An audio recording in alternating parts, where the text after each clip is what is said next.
안녕하세요. 코끼리 다락방입니다. 지난주엔 자본주의와 물질만능주의의 온갖 유혹으로부터 엄마 자신과 우리 아이들을 지킬 수 있는 어떤 방향성에 대해서 이야기를 나눴다면, 오늘은 일상 속에서 자기 절제력, 또 만족 지연 능력, 충동 조절 능력 등을 키울 수 있는 3가지 방법을 말씀드리려고 합니다.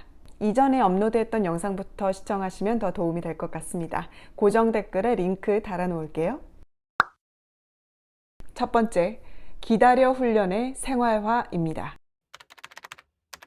기다려 훈련은 기본 중에 기본이에요. 강아지들만 하는 게 아닙니다. 영유아기부터 시작할 수 있습니다. 아이의 요구에 즉각 반응을 하지 않고 조금씩 기다리는 시간을 늘리는 겁니다. 저는 이유식을 먹기 시작할 때쯤부터 했던 것 같아요. 예를 들어서 아이가 아기 의자에 앉아서 간식을 먹고 있고 엄마는 설거지를 하고 있을 때 아이가 다른 간식을 달라고 요구할 수 있죠. 그때 그래 알았어 하고 즉각적으로 움직이는 게 아니라, 처음에는 한 5초 혹은 10초, 길게는 15초 정도 개월수나 연령에 따라 조절을 해서 기다리는 시간을 조금씩 늘려나가는 겁니다. 목마르구나. 엄마가 이 그릇만 깨끗이 닦고 얼른 줄게. 조금만 기다려줘. 그리고 아이가 기다렸을 때 와, 우리 뿅뿅이 잘 기다렸네. 기다려줘서 고마워. 칭찬해야죠. 이렇게 일상 속에서 조금씩 만족을 지연시키는 훈련을 해야 합니다. 두 번째, 원하는 물건을 사주는 횟수와 금액 한도 정하기입니다. 각 가정의 경제 상황에 맞게 엄마 아빠가 정하세요. 아이와 의논하지 않습니다. 요즘엔 많은 부분을 아이와 상의해서 정하는 경향이 있는데요. 그 자체는 물론 아이를 존중하는 마음에서 시작된 것이긴 하지만, 사실 청소년기 이전의 아이들에게 너무 많은 선택권을 주는 건 오히려 부정적인 영향을 미칩니다. 아이들은요, 자신을 자유롭게 해주는 친구 같은 부모보다 적절한 경계를 확실하게 그어주는 권위 있는 부모에게서 더 안정감을 느낀다고 합니다. 그리고 그 경계의 테두리 안에서 훨씬 더 자유로워요. 저희 집의 경우에는 3만 원대 이상의 장난감은 아이 생일이나 어린이날, 크리스마스 같이 특별한 날에만 사주는 걸로 정했고요. 그 외에 몇 달에 걸쳐서 문제집 한 권을 다 풀었다던가, 엄마와 약속한 하루 루틴을 한 달 동안 잘 지켰을 경우에 그 성실함과 꾸준함을 축하하는 의미에서 1, 2만 원대의 장난감을 허용하고 있습니다. 그 밖에 색종이라던가 점토, 아이클레이, 도화지, 크레파스 등등 도구류에 속하는 장난감들은 그것을 평소에 낭비하면서 사용하지 않았다는 전제 하에 상시적으로 살 수 있도록 하고 있습니다. 여기서 중요한 점은요, 구매 횟수와 금액 한도를 정한 후엔 아이와의 약속을 반드시 지켜야 한다는 점입니다. 이 약속은 기다려 훈련에서도 마찬가지로 잘 적용이 되어져야 하는데요. 약속의 중요성에 대해선 조금 더 뒤에서 더 자세히 다뤄보도록 할게요. 세 번째, 함께 정리정돈 습관 생활화하기입니다.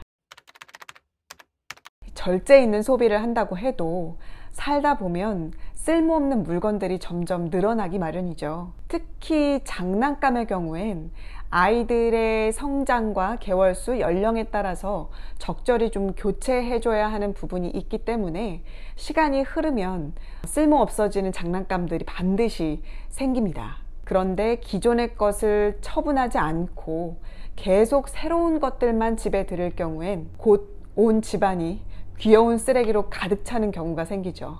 아이와 함께 이제 필요 없어진 장난감을 중고장터에 내놓거나 나눔하거나 정리하면서 공간이 쾌적해지는 경험을 할 수 있도록 도와주세요. 이때 많은 아이들이 장난감을 처분하고 싶어 하지 않습니다. 저희 아이도 그랬어요. 그럴 때 저는 이렇게 말해줬습니다. 예전에 재미있게 가지고 놀았던 거라 서운하지. 그런데 엄마가 쭉 지켜보니까 이 장난감들은 좀 오랫동안 가지고 놀지 않았더라고. 장난감을 정리하지 않고 계속 쌓이다 보면 나중엔 집이 온통 장난감으로 가득 차서 우리 뿅뿅이가 놀 수 있는 공간이 점점 줄어들 거야. 우리 새로운 장난감을 위해서 자리를 마련해주자. 그리고 정리를 다 마친 후에 와, 장난감을 정리해서 놀이 공간이 넓어지니까 정말 좋다. 수고했어. 몰래 버리는 건 추천하지 않아요. 분명히 기억을 못할 거라고 생각했는데 어느 날 갑자기 찾으면서 없어진 걸 알면 굉장히 서운해 하더라고요. 찾지 않을 만한 물건만 종종 혼자 조용히 처리하고 있습니다. 정리정돈의 비포 애프터를 자주 스스로 경험하다 보면 물건들을 불필요하게 사들이는 일이 왜 바람직하지 않은지 스스로 천천히 깨닫게 됩니다. 이렇게 일상 속에서 자기 절제력, 만족 지연 능력을 기를 수 있는 3가지 실천 방법을 소개해 드려 봤습니다. 마지막으로 앞에서 잠깐 언급해 드렸던 약속의 중요성에 대해서 잠깐 말씀드리도록 할게요. 마시멜로 실험에 대해서 알고 계신가요? 1960년대에 이루어진 실험에서 연구자가 아이들에게 마시멜로를 하나씩 건네주면서 20분 동안 마시멜로를 먹지 않고 기다리면 20분 후에 마시멜로를 하나 더 주겠다 하고 방을 나갔습니다. 그러면 20분을 기다린 후에 하나를 더 받아낸 아이들과 20분을 기다리지 않고 바로 마시멜로를 먹은 아이들, 이 두 그룹으로 나뉠 수 있겠죠. 그리고 그 후, 그 실험에 참여했던 아이들이 성인이 된 후에 어떤 삶을 살고 있는지 추적을 해본 결과 만족 지연 능력을 가지고 있었던 아이들이 참지 못하고 마시멜로를 먹었던 아이들에 비해서 사회적 성취나 건강 등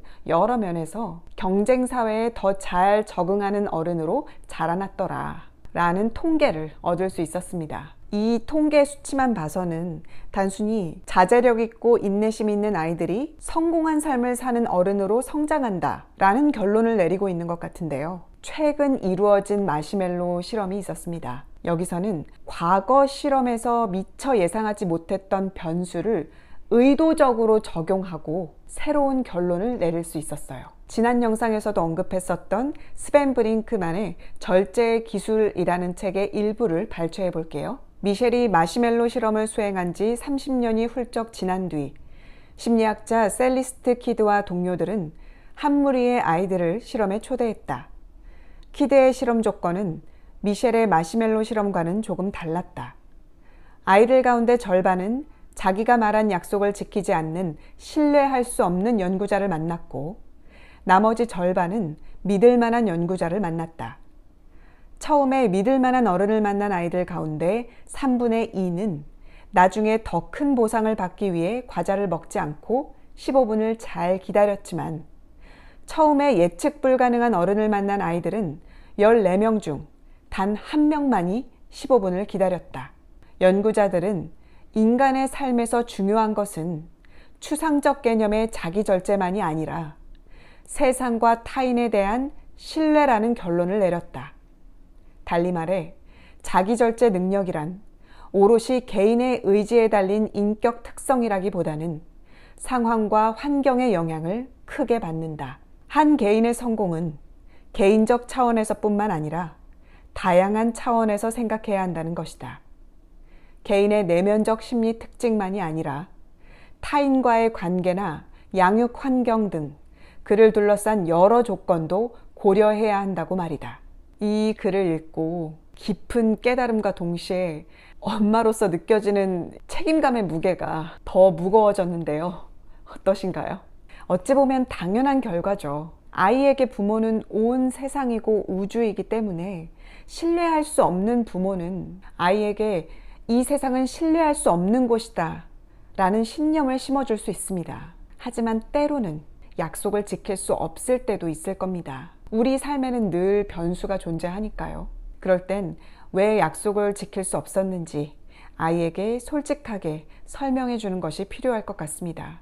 아이들은 그 작은 가슴에 부모를 이해할 수 있는 넓은 마음을 가지고 있으니까요. 시청해 주셔서 감사드리고요. 제가 외롭지 않게 구독과 좋아요 꾹 눌러주세요. 다음에도 다락방에서 만나요. 안녕.